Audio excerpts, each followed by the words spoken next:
L'événement scolaire de ma fille. Ma petite de 9 ans a été écrasée dans un accident.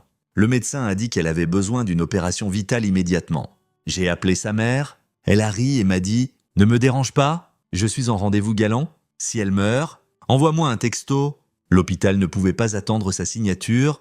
Quand ils m'ont apporté le dossier, il indiquait « Nouveau tuteur légal désigné » et c'était Martin.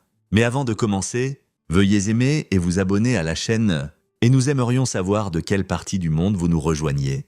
Faites-le nous savoir. Maintenant, plongeons dans l'histoire d'aujourd'hui. La clé à douille glissa dans la main de Martin Rohr, égratignant ses articulations déjà ornées de vieilles cicatrices et de graisse fraîche. Il jura entre ses dents, retira sa main et consulta sa montre.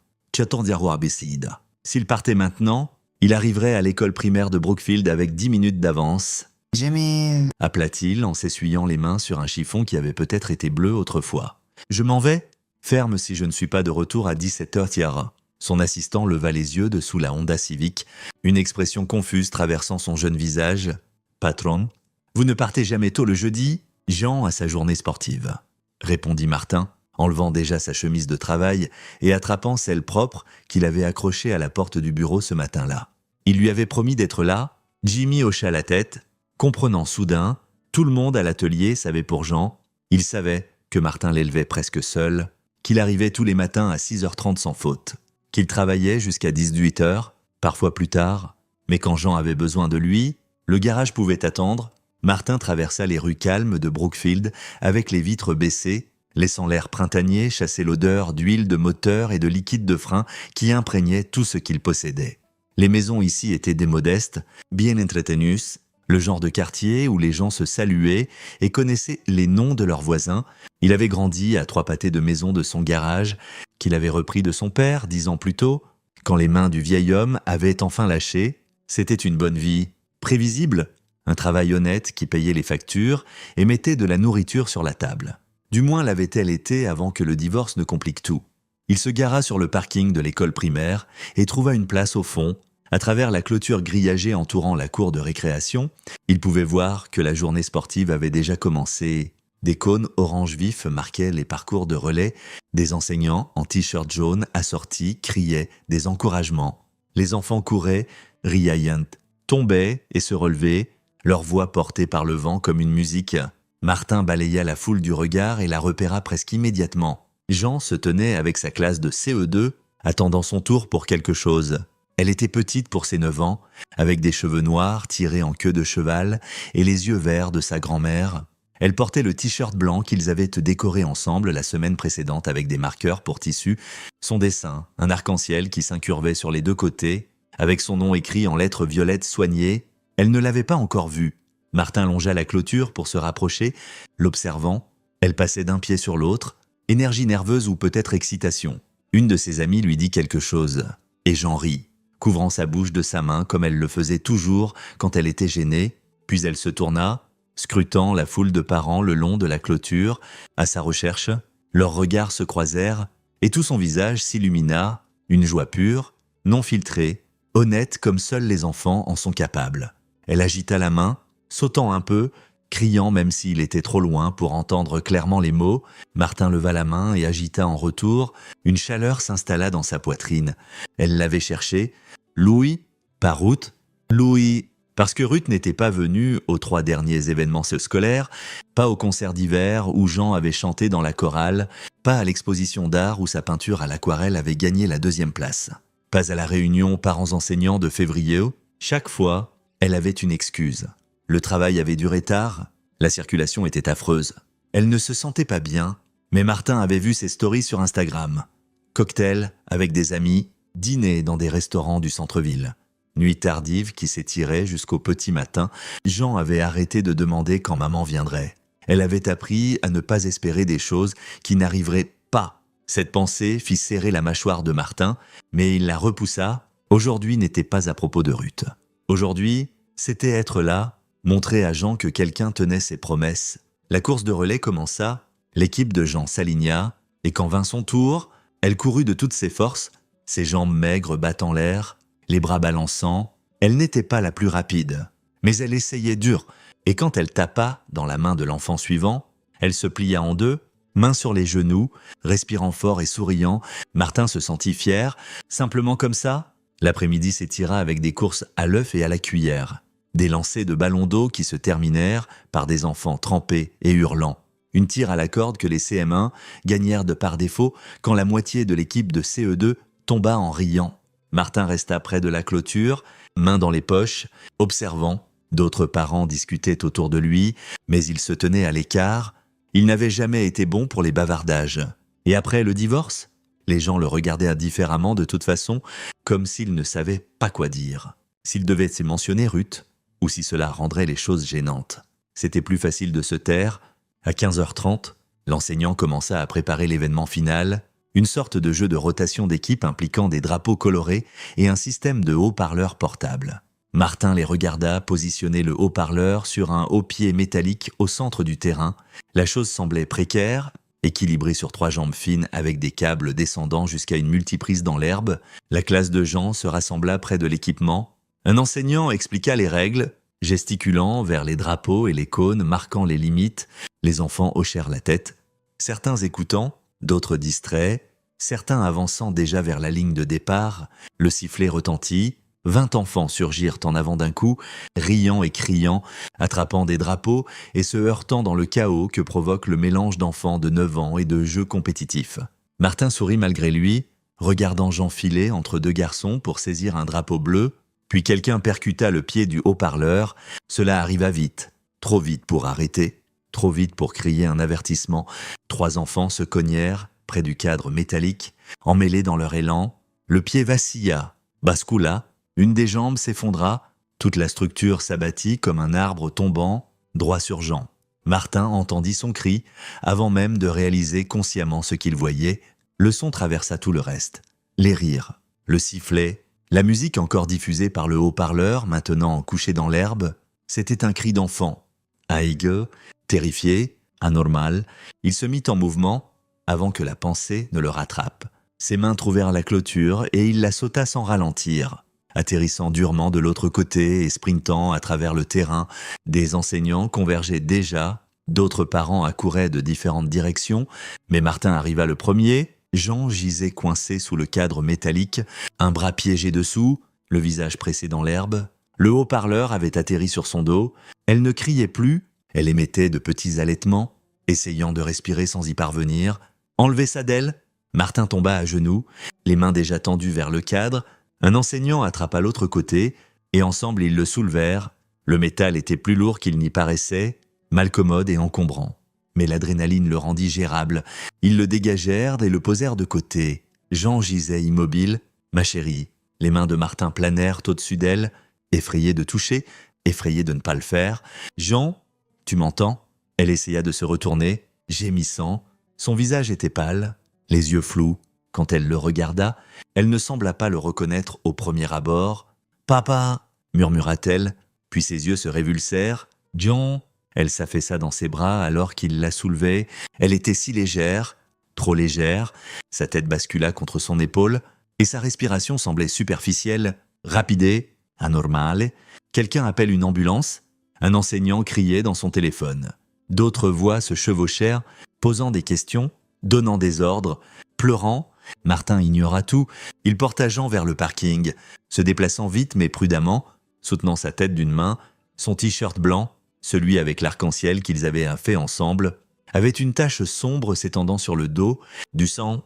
Sa fille saignait et il ne pouvait pas l'arrêter, pas la réparer, rien faire sauf courir et espérer que c'était suffisant. « Reste avec moi, Jean, » dit-il, même si elle ne pouvait pas l'entendre. « Reste avec moi, Mapuche, s'il te plaît. » L'ambulance arriva en 7 minutes, 7 minutes qui parurent des heures. Martin s'assit dans l'herbe avec Jean blotti contre sa poitrine, sentant son cœur battre contre son bras. Rapide et irrégulier, comme un oiseau piégé, sa peau était froide malgré le soleil chaud de l'après-midi. Les ambulanciers prirent le relais avec une efficacité professionnelle, posant des questions auxquelles Martin répondit en pilote automatique. « Combien de temps cela fait-il ? Que s'est-il passé ? A-t-elle des problèmes médicaux ?» Il les suivit jusqu'à l'ambulance, tenant encore sa main jusqu'à ce qu'il la charge sur la civière et qu'ils doivent lâcher. « Vous pouvez monter avec elle ?» dit l'ambulancier, et Martin grimpa sans hésiter. Ils travaillèrent sur elle pendant le trajet jusqu'à Brookfield Medical. Perfusion, masque à oxygène, brassard de tension artérielle. L'un d'eux parlait sans cesse à Jean, disant son nom, vérifiant ses réactions. Elle dérivait, ouvrant parfois les yeux, émettant parfois de petits sons qui pouvaient être des mots. Martin s'assit sur le banc fixé au mur, les mains serrées entre les genoux, couvertes de taches d'herbe et de son sang. Il fixait sa petite forme sur la civière, la montée et la descente de sa poitrine, les chiffres sur le moniteur qui signifiaient des choses qu'il ne comprenait pas, mais savait importantes. Il devait appeler Ruth. La pensée vint avec un enchevêtrement compliqué d'émotions qu'il n'avait pas le temps de démêler. Ils étaient divorcés depuis 2 ans, mais le coparenting signifiait qu'ils devaient encore parler, prendre des décisions ensemble, au moins en théorie. En pratique, Martin prenait la plupart des décisions parce que Ruth était rarement disponible quand il appelait, mais ceci était différent. C'était leur fille blessée assez gravement pour une ambulance datée pour des médecins d'urgence. Pour ce qui suivrait, Ruth devait savoir. L'ambulance s'arrêta à l'entrée des urgences. Les portes s'ouvrirent et soudain, il y eut plus de gens. Infirmières, médecins en blouse, quelqu'un poussant une civière, des voix se chevauchant avec un jargon médical que Martin ne comprenait pas. Ils emmenèrent Jean à travers des portes automatiques dans un couloir lumineux et stérile. Martin suivit, ses bottes crissant sur le sol poli. Quelqu'un lui tendit des papiers. Un autre demanda des informations d'assurance. Il répondit ce qu'il pouvait, signa où on lui indiquait, mais son attention restait sur Jean, disparaissant derrière une autre paire de portes dans une salle où il ne pouvait pas la suivre. Un médecin s'approcha, jeune mais assuré, avec des yeux sombres et des mains calmes. Son badge indiquait « Dr. Wesley Holt, chirurgie pédiatrique, Monsieur Rohr », dit-il rapidement mais clairement « Je suis le Dr. Holt. Votre fille a une hémorragie interne. Nous devons opérer immédiatement pour l'arrêter. » Les mots atterrirent mais ne collèrent pas vraiment. Hémorragie interne. Opérer immédiatement. C'est grave à quel point, entendit Martin se demander, assez grave pour que nous ne puissions pas attendre. Le docteur Holt le regarda droit dans les yeux. Nous avons besoin du consentement parental pour procéder. Je comprends que vous êtes divorcé. La mère de Jean est-elle disponible? Martin sortit son téléphone de main tremblante. Je l'appelle tout de suite. Faites vite, dit le docteur Holt avec gentillesse. Chaque minute compte. Martin s'écarta, appuya sur le numéro de Ruth et porta le téléphone à son oreille. Cela sonna 1 fois, 2 fois, 3 fois. Réponds, s'il te plaît. Réponds. Allô? La voix de Ruth sortit, minuscule et distante, concurrencée par une musique forte et des conversations multiples en fond. Bar. Elle était dans un bar à 16h un jeudi après-midi. Ruth. C'est moi. Martin. Elle semblait irritée. Qu'est-ce qu'il y a? Jean est gravement blessé. Il y a eu un accident à sa journée sportive. Quel genre d'accident? Du matériel lui est tombé dessus. Elle a une hémorragie interne. Ils doivent opérer. Ruth. Tout de suite. J'ai besoin de toi ici. Attends. Ralentis. Des glaçons teintèrent dans un verre. Hémorragie interne. Tu es sûr que tu n'exagères pas? Martin ferma les yeux, luttant pour se contrôler. Le médecin vient de me le dire. Elle a besoin d'une opération. Ils ont besoin de notre consentement à tous les deux. Alors signe les papiers toi-même. Tu es son père? Ce n'est pas si simple. L'arrangement de garde? Oh mon Dieu. Martin. La voix de Ruth passa d'irrité à en colère. Tu sais quelle heure il est? Je suis sorti. Je passe une soirée avec des amis pour une fois. Tu fais toujours ça? Tu transformes toujours tout en une énorme urgence qui m'oblige à tout lâcher. Quelque chose de froid s'installa dans la poitrine de Martin. Jean pourrait mourir s'il n'opère pas. Tu es dramatique? Jean va bien? Elle va toujours bien? Ruth, si c'est vraiment sérieux, envoie-moi les détails par texto. Je vérifierai plus tard. Ils ne peuvent pas attendre plus tard. Je suis occupé. Martin, gère ça toi-même. La ligne se coupa. Martin resta dans le couloir de l'hôpital, le téléphone encore pressé contre son oreille, écoutant le silence autour de lui. Des gens bougeaient. Des infirmières poussaient des chariots. Une famille se serrait près des distributeurs. Quelqu'un pleurait derrière un rideau. Des sons normaux d'hôpital. Des scènes normales. Mais rien ne semblait normal. Monsieur Rohr. Une infirmière apparut à ses côtés, jeune avec des yeux fatigués. Vous l'avez jointe? Elle a raccroché. Sa voix sonnait plate, même à ses propres oreilles. Elle a dit que si c'était sérieux, je devrais lui envoyer un texto. L'expression de l'infirmière changea. Surprise d'abord, puis quelque chose de plus dur, dégoût peut-être, ou colère. Elle a dit quoi? Elle est occupée. Martin rangea son téléphone. Elle ne veut pas être dérangée. Elle sait que c'est à propos de votre fille et elle est encore… » L'infirmière s'arrêta. La formation professionnelle prenait probablement le dessus. « Je suis désolé. C'est inapproprié de ma part. »« Ça va ?» Martin regarda vers la salle où Jean avait disparu. « Qu'est-ce qui se passe maintenant ? Puis-je signer seul ? Laissez-moi aller chercher quelqu'un de l'administration. Il y a des protocoles pour cette situation. » Elle partit. Martin s'appuya contre le mur, soudain épuisé d'une façon qui allait plus profond que la fatigue physique. Il savait que Ruth était égocentrique. Il le savait depuis des années avant que le divorce n'arrive enfin. Mais une partie de lui, une partie stupide et pleine d'espoir, avait cru qu'elle aimait Jean assez pour se montrer quand cela comptait. Il s'était trompé. 10 minutes plus tard, une femme d'une quarantaine d'années s'approcha, portant une tablette et arborant une expression de compassion contrôlée. Son badge l'identifiait comme Nora Briggs, assistante sociale de l'hôpital. « Monsieur Rohr, je suis Nora. Je comprends que nous avons une situation complexe. » Elle fit un geste vers une petite salle privée au bout du couloir principal. « Pouvons-nous parler ?» Martin la suivit à l'intérieur.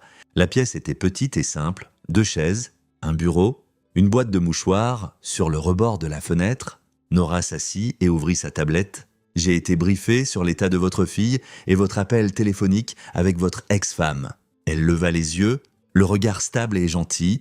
L'hôpital a des protocoles pour les cas où un parent refuse de participer à des décisions médicales vitales.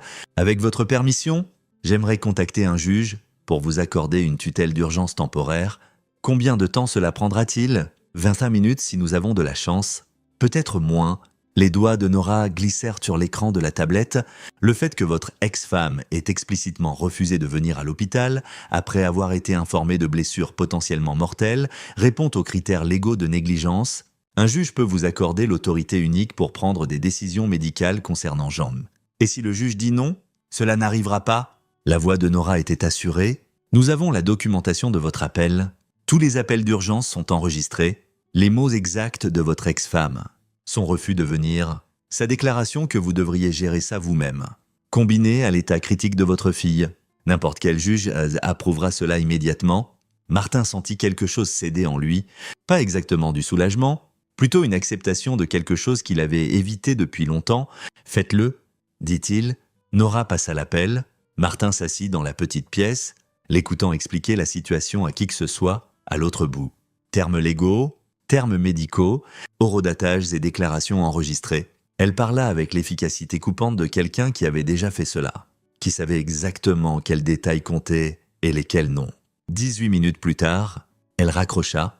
« Vous avez la tutelle d'urgence temporaire effective immédiatement. » Elle afficha un document sur sa tablette et la tourna vers lui. « Signez ici, ici et ici. » Martin signa sans lire. Il faisait confiance que ce qui était sur cet écran était moins important que de sauver la vie de Jean. « Le docteur Holt attend ?» Nora dit doucement. « Allez-y !» Martin trouva le médecin dehors de la salle de préparation chirurgicale. Le docteur Holt prit la tablette que Nora avait donnée à Martin, scanna le document rapidement et hocha la tête. « Nous allons prendre excellent soin d'elle, monsieur Rohr. Combien de temps ? 2 heures. Peut-être 3 ? Ça dépend de ce que nous trouvons. » Le docteur Holt posa brièvement une main sur l'épaule de Martin. « Elle est forte. Elle va se battre. » Puis il disparut à travers des portes marquées. Personnel autorisé seulement. Et Martin se retrouva seul dans le couloir avec rien à faire sauf attendre. Il trouva le chemin de la salle d'attente chirurgicale, un espace conçu pour les gens en limbo avec des chaises inconfortables, de vieux magazines et une télévision diffusant les nouvelles à bas volume. Quelques autres familles éparpillées dans la pièce, certaines pleurant, d'autres dormant, d'autres fixant le vide. Martin s'assit dans une chaise près de la fenêtre et mit sa tête dans ses mains. Jean était en chirurgie. Ruth avait refusé de venir. Il avait obtenu la tutelle temporaire parce que son ex-femme ne pouvait pas être dérangée pour sauver la vie de leur fille. La colère vint alors, chaude et aiguë, l'inondant comme quelque chose de toxique se libérant. Il voulait rappeler Ruth pour lui crier dessus, lui faire comprendre ce qu'elle avait fait. Il voulait conduire jusqu'au bar où elle buvait et la traîner à l'hôpital de force à l'as. Il voulait lui faire mal comme elle avait fait mal à Jean, de manière désinvolte, négligente, sans penser aux dommages causés. Mais la colère n'aiderait pas Jean. Alors, Martin s'assit dans la salle d'attente et respira à travers elle, repoussant la fureur jusqu'à ce qu'elle se transforme en quelque chose de plus froid et de plus dur dans sa poitrine. Quelque chose qui ne partirait pas mais pouvait être contrôlé. 2 heures passèrent, puis 3, Une infirmière sortit une fois pour dire que l'opération se passait bien, que le docteur Holt l'actualiserait bientôt. Martin envoya un texto à son assistant pour fermer le garage, envoya un texto à son père pour lui dire ce qui s'était passé, n'envoya pas de texto à Ruth parce qu'il n'avait plus rien à lui dire qui comptait. À 19h15, le docteur Holt émergea de l'aile chirurgicale, encore en blouse, mais avec son masque baissé. Il semblait fatigué mais satisfait. « Elle a passé l'opération ?» dit-il, et Martin sentit ses poumons fonctionner à nouveau. « Nous avons arrêté le saignement, réparé les dommages. Elle va avoir besoin de temps pour récupérer, mais elle est stable. Puis-je la voir? Elle est en salle de réveil maintenant. Une fois qu'elle sera transférée dans une chambre, vous pourrez vous asseoir avec elle. » Le docteur Holt tira une chaise et s'assit face à Martin. « Elle a de la chance. 1 heure de plus et nous aurions pu la perdre. 1 heure de plus, le temps qu'il aurait fallu pour que Ruth décide de se montrer. Merci, parvint à dire Martin, de l'avoir sauvée. C'est mon travail. » Le docteur Holt se leva. « Mais monsieur Rohr, je dois vous dire, l'assistante sociale va déposer un rapport officiel sur les actions de votre ex-femme. L'État prend ces choses au sérieux. Il y aura un suivi. » Martin hocha la tête, pas sûr si c'était une bonne nouvelle ou juste plus de complications. Il attendit 1 heure de plus avant qu'une infirmière ne vienne le conduire à la chambre de Jean. Elle le guida à travers des couloirs et des ascenseurs jusqu'à l'aile pédiatrique où tout était peint en couleurs joyeuses et décoré d'animaux de dessins animés censés réconforter les enfants malades. La chambre de Jean était petite et privée. Elle gisait dans un lit entouré de moniteurs et de perfusions. Paraissant impossiblement minuscule contre les draps blancs, ses yeux étaient fermés. Sa respiration régulière mais superficielle, Martin approcha la chaise et s'assit, tendant la main vers la sienne avec précaution, évitant la perfusion scotchée au dos. « Salut, ma chérie », dit-il doucement, même si elle ne pouvait pas l'entendre. « Tu vas bien? Tu t'en es sorti? Je suis juste là. » Ses doigts tressaillirent légèrement dans sa main, et Martin serra plus fort. Il ne lâcherait pas. Pas aujourd'hui, pas demain, plus jamais. Jean ouvrit les yeux juste après l'aube. Martin s'était endormi dans la chaise à côté de son lit, affalé à un angle qui lui ferait mal au cou pendant des jours. Quand il se réveilla, elle le regardait, les yeux ouverts mais flous, encore embrumés par les médicaments et la douleur. « Papa !» Sa voix sortit rauque. À peine au-dessus d'un murmure, il se redressa immédiatement, se penchant près d'elle. « Je suis là. Je suis juste là. Qu'est-ce qui s'est passé ?» Elle cligna lentement des yeux, essayant de s'orienter. « Où suis-je? Tu es à l'hôpital? Il y a eu un accident à la journée sportive. Tu te souviens ?» Son visage se plissa en se concentrant. Les drapeaux, tout le monde courait. Ses yeux s'élargirent légèrement. Quelque chose m'est tombé dessus, le pied du haut-parleur. Ça t'a assommé? Martin garda sa voix stable et calme. Tu as dû subir une opération? Mais tu vas bien maintenant. Les médecins ont tout réparé. Jean traita cette information en silence, son regard parcourant la chambre, prenant en compte les moniteurs, le pied à perfusion, la chemise d'hôpital qu'elle portait, puis ses yeux revinrent vers lui, et il vit la question se former avant qu'elle ne la pose. Maman était là. Les mots frappèrent plus fort qu'ils n'auraient dû. Martin savait que cela venait, avait réfléchi à comment répondre pendant les longues heures de la nuit. Il pouvait mentir, dire que Ruth avait été là mais était partie, adoucir la vérité en quelque chose de moins douloureux. Mais Jean méritait l'honnêteté, même si cela faisait mal. « Non, ma chérie !» Il serra sa main doucement. « Mais je suis là et je reste... » Quelque chose traversa le visage de Jean, déception qu'elle essaya de cacher, blessure qu'elle ravala. Elle détourna le regard, se concentrant sur la fenêtre où la lumière du petit matin filtrait à travers les stores mi-clos. « D'accord, » dit-elle doucement. « Jean, ça va? Papa ?» Elle cligna rapidement des yeux, luttant contre des larmes qu'elle ne laisserait pas couler. Je savais qu'elle ne viendrait pas. Cela brisa Martin d'une façon que l'accident n'avait pas fait. La résignation dans sa voix, la façon dont elle acceptait l'absence de sa mère comme inévitable. Attends-tu? Normale. Une enfant de 9 ans ne devrait pas connaître ce genre de déception. « Je suis désolé, » dit-il. « Parce que quoi d'autre y avait-il? Ne le sois pas ?» Jean le regarda à nouveau et ses yeux étaient secs maintenant, durs d'une manière qui la faisait paraître plus vieille que 9 ans. « Toi, tu es venu ?» Avant que Martin ne puisse répondre, une infirmière entra, vive et efficace, vérifiant les moniteurs et notant des chiffres sur un bloc. Elle sourit à Jean, chaleureusement et sincèrement. « Bonjour, ma petite, je suis contente de te voir réveillée. » Elle ajusta quelque chose sur la perfusion. « Comment est ta douleur sur une échelle de 1 à 10 ? 6, dit Jean incertaine. Je peux te donner quelque chose pour ça? Tu viens d'avoir une opération majeure? Alors tu vas avoir mal pendant un moment?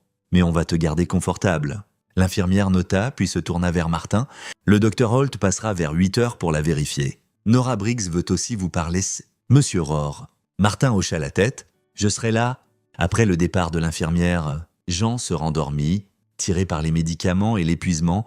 Martin resta dans la chaise, la regardant respirer, s'assurant que sa poitrine montait et descendait régulièrement. À 8h15, Nora Briggs arriva, portant un dossier épais de papier. « Pouvons-nous parler dehors ?» demanda-t-elle doucement. Martin hésita, ne voulant pas laisser Jean seul, mais la chambre était petite et les conversations sur la garde n'étaient pas appropriées pour que sa fille les entende. Endormi ou non? 2 minutes, dit-il. Ils sortirent dans le couloir. Nora s'appuya contre le mur, le dossier contre sa poitrine. « Comment va-t-elle » Réveillée, douloureuse. Demandant après sa mère, Martin croisa les bras. « Qu'avez-vous besoin de me dire ?» Nora ouvrit le dossier, révélant des pages de documents imprimés, dossiers médicaux, rapports d'incidents, formulaires avec en-têtes officielles. L'hôpital a l'obligation légale de signaler des situations comme celle-ci. Quand un parent refuse de participer à des décisions médicales vitales, cela déclenche une enquête. Enquête par qui? Les services de protection de l'enfance.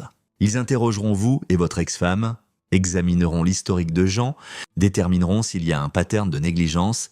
Nora sortit plusieurs pages agrafées. Dans le cadre de ce processus, j'ai examiné les dossiers médicaux de Jean.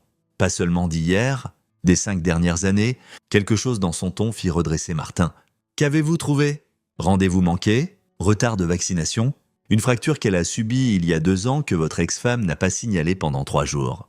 Nora le regarda dans les yeux. Il y a aussi une note du conseiller scolaire de Jean documentant de multiples instances de ramassage tardif et une conversation où Jean exprimait de l'anxiété à l'idée de rentrer chez sa mère.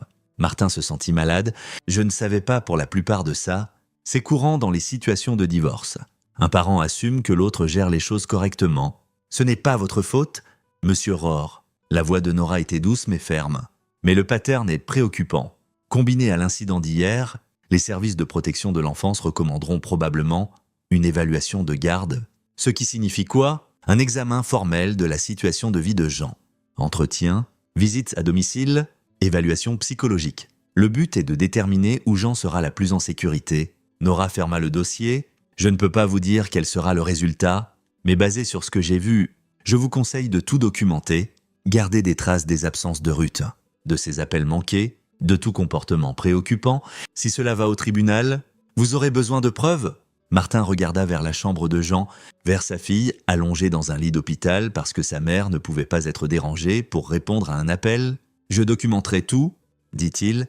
Nora lui tendit sa carte de visite. « Appelez-moi si vous avez besoin de quoi que ce soit. » Je le pense vraiment. Après son départ, Martin revint dans la chambre de Jean.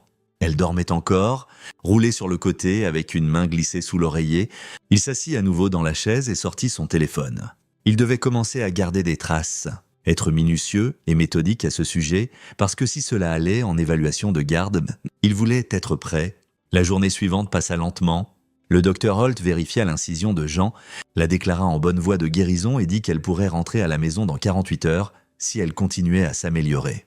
Les infirmières tournaient, apportant médicaments, boîtes de jus et biscuits, Graham que Jean grignotait sans beaucoup d'appétit. Ruth n'appela pas, n'envoya pas de texto, ne se montra pas. Martin resta avec Jean tout du long, dormant dans la chaise inconfortable, mangeant de la nourriture de cafétéria, l'aidant à aller aux toilettes quand elle avait besoin de se lever et de marcher un peu. Elle ne mentionna plus Ruth, mais il la surprit, regardant vers la porte chaque fois que quelqu'un passait dans le couloir, espérant encore, attendant encore. Cela le rendait furieux. Le samedi après-midi, pendant que Jean faisait la sieste, Martin quitta la chambre assez longtemps pour prendre un café à la cafétéria. Quand il revint, Ruth était là. Elle se tenait juste à l'intérieur de la porte, portant des lunettes de soleil de designer malgré être à l'intérieur, tenant un gobelet de café de Starbucks plus bas dans la rue.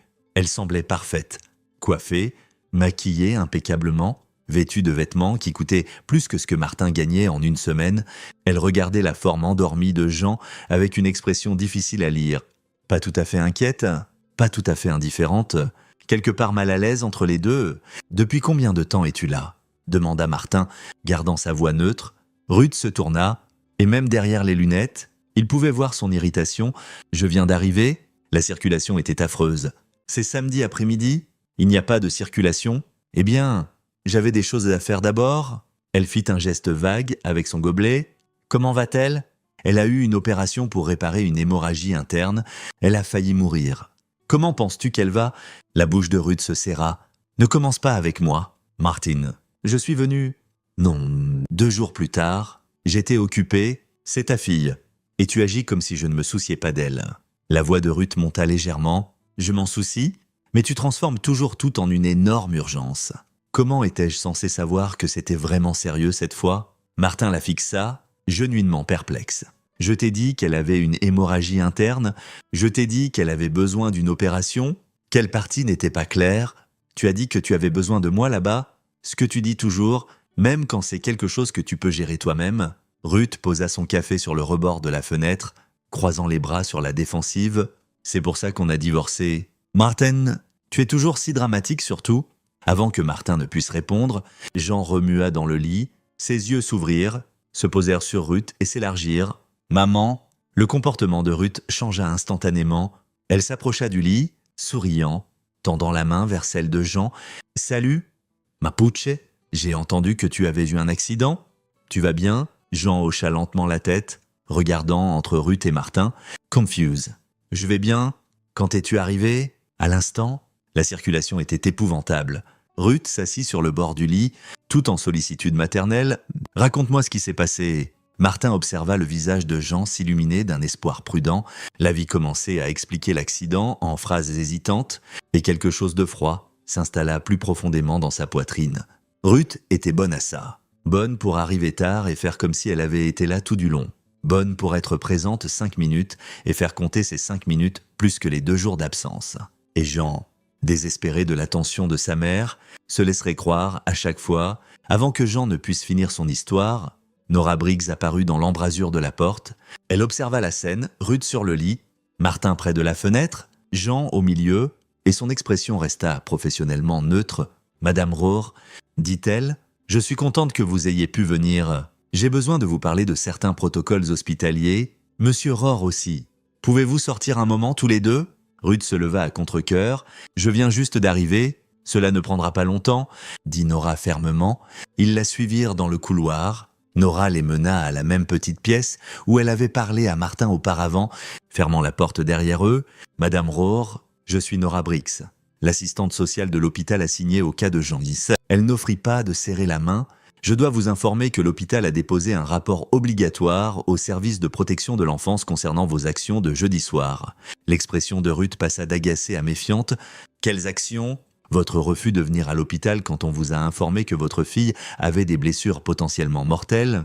Nora garda un ton professionnellement détaché. « Nous avons un enregistrement de votre conversation téléphonique avec Monsieur Rohr, dans lequel vous avez refusé de participer aux décisions médicales d'urgence et lui avez dit de vous envoyer un texto si c'était vraiment sérieux. » La couleur quitta le visage de Ruth. « Vous avez enregistré cet appel ? Tous les appels faits depuis le département des urgences, pendant des situations de soins critiques, sont enregistrés pour des raisons de responsabilité. C'est la politique standard de l'hôpital. » Nora sortit un document de son dossier. L'enregistrement a été fourni au service de protection de l'enfance et fera partie de leur enquête. Enquête. La voix de Ruth devint aiguë. Vous m'enquêtez. Les services de protection de l'enfance enquêtent sur les situations où le bien-être d'un enfant peut être en danger. Vos actions de jeudi répondent aux critères de négligence potentielle. Nora tendit un papier à Ruth. Ceci décrit vos droits et le processus à suivre. Vous serez contacté dans la semaine prochaine pour un entretien. Ruth fixa le document comme s'il était toxique. « C'est insensé. J'étais occupée, j'avais des plans. Martin pouvait gérer ça. Votre fille avait besoin d'une opération d'urgence. » Le masque professionnel de Nora glissa légèrement, révélant l'acier dessous. « Un juge a dû accorder à Monsieur Rohr une tutelle d'urgence temporaire parce que vous avez refusé de participer. Ce n'est pas une question d'être occupé. Madame Rohr, c'est de la négligence. Je veux entendre cet enregistrement. » Les mains de Ruth tremblèrent légèrement. Froissant le papier, « Vous ne pouvez pas juste, ce n'est pas juste.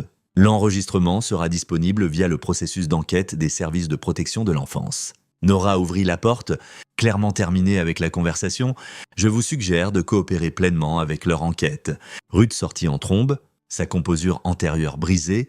Martin la suivit plus lentement. la regardant faire les 100 pas dans le couloir avec le document serré dans une main et son téléphone dans l'autre. « C'est ta faute ?» Elle siffla vers lui. « Tu as fait ça? Tu leur as dit de m'enquêter? Je leur ai dit que Jean avait besoin d'une opération et que tu as refusé de venir. » Martin garda sa voix basse, conscient qu'ils étaient dans un couloir d'hôpital. « Ce qui s'est passé après est de ton fait. Je n'ai pas refusé, j'ai dit de gérer ça toi-même. Il y a une différence, pas légalement. Apparemment. » Les yeux de Ruth se plissèrent derrière ses lunettes. « Si ça va au tribunal, Martin, je me battrai contre toi. Je suis sa mère. Aucun juge ne me l'enlèvera sur la base d'un seul appel. Alors, tu ne sais pas ce qu'il y a d'autre dans ce dossier ?» Martin fit un geste vers la porte fermée de Nora. « Rendez-vous manqué, ramassage tardif, une fracture que tu n'as pas signalée pendant 3 jours. Ce n'est pas à propos d'un seul appel. Ruth, c'est à propos d'un pattern. Pour la première fois, Ruth sembla genuinement effrayée. Quelle fracture? Il y a 2 ans, Jean est tombé chez toi et s'est cassé le poignet.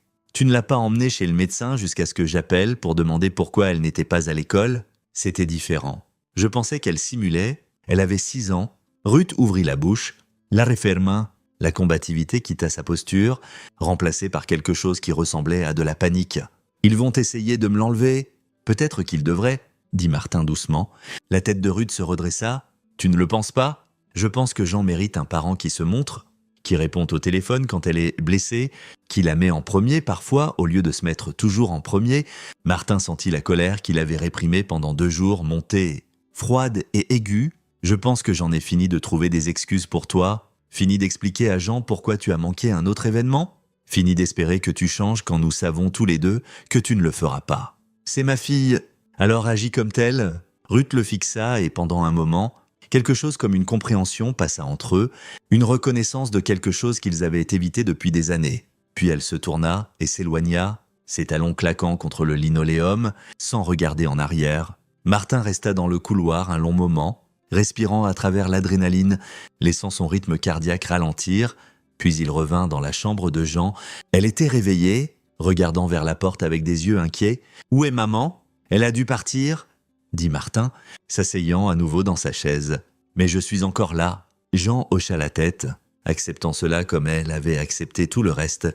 Elle était en colère. Oui, elle l'était à cause de l'enregistrement, donc elle avait entendu une partie de ça. Martin aurait dû le savoir. Jean avait toujours été perspicace, toujours attentive, même quand les gens pensaient qu'elle ne l'était pas. « L'hôpital a des règles, » dit-il prudemment. « Quand quelqu'un est blessé aussi gravement que toi, ils doivent s'assurer que tout a été géré correctement. Ta maman est contrariée à cause de ça. Suis-je en problème? Non. Ma chérie, tu n'es pas en problème? Rien de tout ça n'est de ta faute. » Martin prit sa main. « Concentre-toi juste sur ta guérison. Laisse-moi m'inquiéter du reste. » Jean serra ses doigts faiblement. « D'accord, papa. » Elle se rendormit peu après, épuisée par la brève visite et le poids émotionnel de ce qu'elle avait entendu. Martin resta dans la chaise, la regardant dormir, et commença à faire des plans. Si cela allait au tribunal, et cela semblait de plus en plus probable, il devait être préparé, avoir de la documentation, des preuves, des témoins si nécessaires, montrer qu'il pouvait offrir à Jean la stabilité, la sécurité, tout ce que Ruth avait échoué à offrir. Il se battrait pour sa fille. Et il gagnerait. L'audience de garde fut programmée 2 semaines après la sortie de Jean de l'hôpital, 2 semaines que Martin passa à s'assurer que tout était documenté. Organisé et prêt à présenter à un juge, Jean récupéra à la maison sous ses soins, dormant dans son propre lit, celui de sa maison, pas l'appartement de Ruth, entouré d'animaux en peluche, de dessins et de toutes les choses réconfortantes de l'enfance. Martin prit du congé du garage, arrangeant pour que son assistant gère les opérations quotidiennes pendant qu'il se concentrait sur la physiothérapie de Jean, ses médicaments, son retour graduel aux activités normales. Elle était plus calme que d'habitude, plus renfermée. Elle dessinait beaucoup, surtout des arcs-en-ciel et des fleurs. Occasionnellement des images plus sombres de cadres métalliques et d'ambulances qu'elle froissait toujours avant que Martin ne puisse les voir clairement. Ruth appela une fois pendant ces 2 semaines. Une fois, elle parla à Jean pendant 10 minutes, posant des questions superficielles sur la guérison et les médicaments avant de prétexter un autre appel entrant et de raccrocher. Jean ne pleura pas quand l'appel se termina. Elle reprit simplement son livre de coloriage comme si rien n'était arrivé. Martin commença à tenir un journal. Date, heure, durée de l'appel. Il se sentait légèrement malade de le faire. comme s'il espionnait la vie de sa propre fille. Mais Nora avait été claire, la documentation comptait, les preuves comptaient, s'il voulait la garde, il devait prouver que Ruth n'était pas capable d'être la parent que Jean méritait. Les preuves étaient partout une fois qu'il commença à regarder. Ramassage scolaire manqué consigné dans les registres du bureau. Note d'enseignant sur Jean arrivant sans déjeuner ou en vêtements sales. Une note de conférence de l'année dernière où un conseiller exprimait des préoccupations sur l'anxiété de Jean et suggérait une thérapie familiale qui n'avait jamais été suivie. Tout cela peignait un tableau que Martin avait été trop proche pour voir clairement avant, ou peut-être l'avait-il vu mais n'avait pas voulu reconnaître ce que cela signifiait. Ruth n'était pas juste négligente, elle était activement nuisible au bien-être de leur fille. Le jour de l'audience, Martin s'habilla soigneusement, chemise propre, pantalon repassé, la seule cravate qu'il possédait. Il aida Jean à se préparer aussi, bien qu'elle n'assisterait pas, son père la garderait pendant les procédures. Elle n'avait pas besoin d'entendre des avocats discuter si sa mère était apte à maintenir la garde. « Où vas-tu » demanda Jean tandis que Martin nouait ses chaussures. « J'ai une réunion sur des trucs d'adultes. Grand-père va rester avec toi. C'est à propos de maman. » Martin pausa. Il essayait de garder la plupart des procédures légales loin de Jean, mais elle était intelligente, elle captait les choses. « Oui, Mapuche, c'est pour s'assurer que tu es bien prise en charge. » Jean s'assit sur le canapé, petites mains pliées sur ses genoux. « Vous vous battez pour moi? Maman et toi? Nous ne nous battons pas ?» Martin s'accroupit à son niveau. « Nous figurons juste ce qui est le mieux pour toi. Je veux rester avec toi, » dit Jean doucement. « C'est ok de dire ça. » Quelque chose se serra dans la poitrine de Martin. « C'est ok de dire ça, ma chérie. » Et c'est ce sur quoi je travaille. Le palais de justice était au centre-ville. Un bâtiment en briques qui visait la dignité et atteignait surtout une stérilité bureaucratique. Martin rencontra son avocate, une femme nommée Patricia Vell, spécialisée en droit familial et hautement recommandée. Dans le hall, « Comment vous sentez-vous » demanda Patricia, serrant sa main d'une poigne ferme et professionnelle. « Nerveux ? Bien ? Ça veut dire que vous vous souciez ?» Elle fit un geste vers les ascenseurs. « Revoyons la stratégie une dernière fois avant d'entrer. » Ils montèrent au 3e étage. Patricia passa en revue les points clés, se concentrer sur le bien-être de Jean, laisser les preuves parler d'elles-mêmes, ne pas devenir émotionnel ou confrontant avec Ruth, répondre aux questions directement et honnêtement. L'enregistrement est notre preuve la plus forte, dit Patricia tandis qu'ils marchaient vers la salle d'audience. Combiné au rapport de l'hôpital et aux dossiers médicaux, cela peint un tableau très clair, mais soyez préparés. L'avocat de Ruth essaiera de minimiser ses actions, les faire passer pour un malentendu plutôt que de la négligence. Ce n'était pas un malentendu. Je sais, et nous nous assurerons que le juge le sache aussi. Ils entrèrent dans la salle d'audience, un espace plus petit que Martin ne l'avait attendu, plus comme une salle de conférence que les salles dramatiques qu'il avait vues à la télévision. Ruth était déjà là avec son avocat, un homme en costume coûteux qui semblait facturer à la minute. Ruth s'était habillée pour l'occasion aussi. Vêtements conservateurs, maquillage minimal, cheveux tirés en arrière proprement. Elle semblait responsable, maternelle, rien comme la femme qui lui avait dit d'envoyer un texto si c'était sérieux. Le juge entra et tout le monde se leva. Elle était plus âgée, peut-être 60 ans, avec des cheveux gris et une expression suggérant qu'elle avait entendu toutes les excuses et n'en était impressionnée par aucune. Sa plaque indiquait « Juge Catherine Morrison, veuillez vous asseoir ». Le juge Morrison ouvrit un dossier, scannant brièvement le contenu. « Ceci est une audience de modification de garde pour Jean Rohr, âgé de 9 ans. Monsieur Rohr pétitionne pour la garde complète avec visite supervisée pour Madame Rohr. Est-ce correct ?»« Oui, votre honneur, » dit Patricia. « Et Madame Rohr, vous contestez cette pétition ?»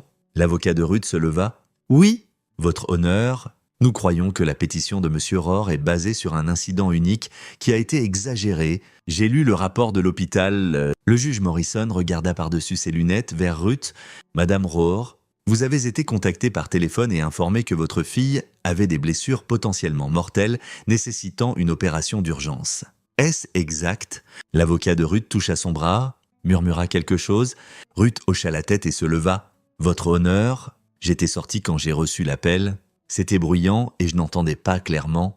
Je pensais que mon ex-mari exagérait. Il a l'habitude de faire sonner les choses plus sérieuses qu'elles ne le sont. Donc, vous croyez que votre fille pouvait être blessée, mais pas sérieusement. Je n'étais pas sûr. » Martin est souvent dramatique sur des petites choses. Le juge Morrison nota Qu'est-ce qui constituerait une blessure assez sérieuse pour que vous laissiez ce que vous faisiez et alliez à l'hôpital? Ruth bafouilla. Je ne sais pas. Je pensais juste qu'il avait géré parce qu'il gère tout le reste. Le ton du juge était sec. Monsieur Rohr, parlez-moi des arrangements de soins de Jean. Martin se leva, reconnaissant que sa voix sorte stable. Jean reste avec moi la plupart du temps. Ruth l'a tous les 2 week-ends, mais elle annule souvent ou la dépose tôt. Je gère les ramassages scolaires, les rendez-vous médicaux, les activités extrascolaires. Ruth est censée partager ses responsabilités, mais elle le fait rarement. Avez-vous de la documentation de ce pattern? Patricia tendit un dossier au huissier, qui le passa au juge. Nous avons compilé des registres scolaires, des logs de rendez-vous médicaux et des déclarations de l'enseignant et du conseiller scolaire de Jante. Le pattern est cohérent et bien documenté. Le juge Morrison feuilleta les pages, son expression devenant plus sévère à chaque document. Madame Rohr, je vois de multiples instances de ramassage tardif, rendez-vous manqués et rapports préoccupants du personnel scolaire. Comment répondez-vous à cela? L'avocat de Ruth murmura frénétiquement. Ruth se leva à nouveau, paraissant moins composée maintenant. Je travaille, j'ai une vie. Martin agit comme si je devais tout lâcher pour chaque petite chose. Mais ce n'est pas réaliste. L'éducation de votre fille est une petite chose? Non. Mais ces soins médicaux sont une petite chose? Bien sûr que non. Alors, expliquez-moi pourquoi vous n'avez priorisé ni l'un ni l'autre quand elle en avait besoin. Le juge Morrison ferma le dossier. J'aimerais entendre l'enregistrement maintenant. Patricia hocha la tête vers l'huissier qui installa un petit haut-parleur. Les mains de Martin se serrèrent sur ses genoux tandis que sa propre voix sortait. Minuscule mais claire. Ruth, c'est moi, Martin. Qu'est-ce qu'il y a? Jean est gravement blessé. Il y a eu un accident à sa journée sportive. Tout le monde dans la salle écouta la conversation entière. Martin entendit sa propre désespérance, l'agacement de Ruth. Le moment où elle lui dit d'envoyer un texto si c'était sérieux, et raccrocha. Quand cela se termina, le silence fut lourd. Le juge Morrison regarda Ruth avec une expression qui pouvait geler l'eau. « Madame Rohr, votre fille avait une hémorragie interne et nécessitait une opération immédiate. Si l'hôpital avait attendu que vous décidiez de vous montrer, elle serait morte. Comprenez-vous cela ?» La composure de Ruth se brisa complètement. Elle commença à pleurer, secouant la tête. « Je ne savais pas. Je pensais qu'il mentait. Je pensais... Vous pensiez que votre ex-mari mentait sur le fait que votre fille était gravement blessée. » La voix du juge était aiguë. « Sur quelle base croyez-vous cela? Il fait toujours sonner tout pire que ça ne l'est. J'étais fatigué de gérer ça. Louis, d'être toujours la méchante. Donc, vous avez choisi d'ignorer un appel sur votre enfant blessé parce que vous étiez fatigué de gérer votre ex-mari. » Le juge Morrison posa son stylo. « Madame Rohr, je veux être très clair sur quelque chose. Votre fille a failli mourir, non à cause de l'accident, mais parce que vous avez refusé d'autoriser un traitement vital. Ce n'est pas un malentendu, ce n'est pas une surréaction, c'est de la mise en danger d'enfant. » Ruth sanglota ouvertement maintenant. Son avocat essaya d'intervenir, mais le juge leva une main. « J'en ai vu assez, les preuves sont accablantes. » Le juge Morrison regarda Martin. « Monsieur Rohr, croyez-vous pouvoir fournir des soins stables et constants à Jean Zek ?» Martin se leva. « Oui, votre honneur. Elle reste avec moi depuis l'accident. Elle guérit bien, elle est heureuse, elle se sent en sécurité. Et vous êtes employé dans un garage de réparation auto. C'est petit mais rentable. Je peux subvenir à ses besoins. Avez-vous des arrangements adéquats pour la garde d'enfants quand vous travaillez? Mon père aide quand nécessaire. Jean est assez grande pour être à l'école la plupart de la journée. Et si besoin, je peux ajuster mon emploi du temps. L'entreprise est flexible. » Le juge Morrison nota, puis regarda Ruth à nouveau. « Madame Rohr, je suis préoccupé non seulement par cet incident, mais par le pattern de négligence documenté dans ses registres scolaires. Votre fils mérite un parent qui priorise son bien-être. Basé sur tout ce que j'ai vu et entendu aujourd'hui, vous ne fournissez pas cela actuellement. » L'avocat de Ruth se leva rapidement. « Votre honneur, Madame Rohr est prête à suivre des cours de parentalité pour modifier son emploi du temps. Les cours ne changeront pas le problème fondamental ici. » Le juge ferma son dossier avec finalité. Ce n'est pas à propos d'apprendre de meilleures techniques parentales, c'est à propos de si Madame Rohr est prête à mettre les besoins de sa fille avant sa propre vie sociale. Les preuves suggèrent que non. Patricia se pencha près de Martin. « Ça se passe bien ?» murmura-t-elle. Le juge Morrison organisa ses papiers, puis regarda directement Martin et Ruth. « Mon jugement est le suivant. Martin Rohr se voit accorder la garde physique et légale complète de Jean Rohr, effective immédiatement. Ruth Rohr se voit accorder des visites supervisées seulement à programmer via un superviseur approuvé par le tribunal. Madame Rohr subira une évaluation psychologique et complétera un cours de parentalité avant que toute modification des visites ne soit considérée. Cet arrangement de garde sera revu dans 6 mois pour déterminer si des changements sont justifiés. Le marteau frappa, Ruth s'effondra complètement, son avocat essayant de la consoler tandis qu'elle sanglotait dans ses mains. Martin ne sentit rien, pas de triomphe. Pas de soulagement, pas de satisfaction, juste de la certitude. C'était nécessaire, c'était ce dont Jean avait besoin. Patricia serra sa main. « Félicitations, monsieur Rohr. Votre fille est en sécurité maintenant ?» Martin regarda Ruth être escortée dehors par son avocat, encore en pleurs, et sentit ce lieu froid dans sa poitrine s'installer plus profondément. Il avait gagné, non parce qu'il voulait blesser Ruth, mais parce que protéger Jean comptait plus que tout, dehors du palais de justice. Martin appela son père. « Comment ça s'est passé ?» demanda son père. « J'ai la garde complète. Ruth a des visites supervisées seulement. » Une pause. Puis, « Bien, c'est bien. Feston, Jean sera plus heureuse avec toi. »« Oui. » Martin leva les yeux vers le ciel gris. « Je pense qu'elle le sera. » Quand il rentra à la maison, Jean était assise sur le canapé avec son père, regardant des dessins animés. Elle leva les yeux quand Martin entra, lisant son expression avec cette perspicacité qu'elle avait toujours eue. « As-tu gagné ?» demanda-t-elle. Martin s'accroupit près du canapé. « Tu vas vivre ici avec moi pour de bon maintenant ? C'est ok. » Le visage de Jean se transforma, soulagement et bonheur se mélangeant en un sourire pur et genu. « Vraiment ? Vraiment ?» Elle jeta ses bras autour de son cou, le serrant fort. Martin la serra, sentant son petit poids contre lui, et se permit enfin de sentir quelque chose d'autre que la colère, de l'espoir peut-être, ou juste de l'amour. Son père se leva tranquillement. « Je vais y aller. Laissez-vous fêter ça tous les deux. » Après son départ, Martin prépara le dîner pendant que Jean coloriait à la table de la cuisine. Ils mangèrent ensemble, parlant de choses normales, l'école, les amis, quel film regarder plus tard. Jean rit à ses blagues nulles et lui parla d'un projet de dessin qu'elle voulait commencer. Elle semblait plus légère, plus libre, en sécurité. Cette nuit-là, après que Jean fut endormi, Martin s'assit à la table de la cuisine et regarda les papiers de garde que Patricia lui avait donnés, des documents officiels indiquant que Jean était maintenant sa responsabilité, sa fille, légalement et complètement. Il pensa à appeler Ruth, vérifier si elle allait bien, s'assurer qu'elle était ok. Puis, il se rappela sa voix sur l'enregistrement, dédaigneuse, agacée, insouciante, et rangea son téléphone. Ruth avait fait ses choix. Maintenant, elle devait vivre avec les conséquences. Martin ne lui pardonnerait pas, ne s'adoucirait pas, ne lui donnerait pas de chance de blesser Jean à nouveau. Il protégerait sa fille, subviendrait à ses besoins, lui donnerait la stabilité qu'elle méritait, et cela suffirait. Un mois plus tard, Jean se tenait dans l'embrasure de la porte de la cuisine, regardant Martin préparer le petit déjeuner. Elle semblait plus saine maintenant, couleur revenue à ses joues, yeux brillants, se déplaçant sans la raideur prudente qui avait marqué ses premières semaines après l'opération. « Papa » dit-elle. « Oui, ma chérie, les choses sont-elles mieux maintenant ?» Martin retourna une crêpe. Considérant la question, les choses n'étaient pas parfaites. Jean avait encore des moments de tristesse quand elle pensait à Ruth. Demandait occasionnellement, quand elle verrait sa maman à nouveau, les visites supervisées avaient lieu 1 fois par semaine dans un lieu neutre, et elles étaient gênantes et inconfortables pour tout le monde. Mais Jean rentrait à la maison avec lui après, dormait dans son propre lit, savait qu'elle était en sécurité. Cela comptait plus que la perfection. Elles le seront, dit Martin. Rencontrant les yeux de sa fille, « Je te le promets. » Jean sourit, petit mais réel, et s'assit à la table. « D'accord, je te crois. » Et d'une certaine façon, cela suffisait. Martin servit les crêpes et regarda Jean manger. La regarda rire à quelque chose sur son téléphone. La regarda être une enfant normale de 9 ans, sans peur ni anxiété, la pesant. Il n'avait pas gagné par vengeance ou dépit.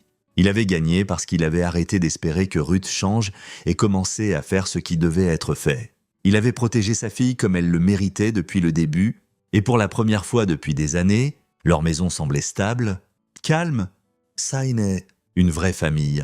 Juste eux deux, reconstruisant ensemble. Le garage avait encore besoin de travail. Les factures arrivaient encore, la vie jetait encore des défis sur leur chemin, mais quand Martin regardait Jean, vivante, guérissant, en sécurité, il savait qu'il avait fait le bon choix. Elle était sa responsabilité maintenant, sa fille, sa famille, et il ne la décevrait jamais,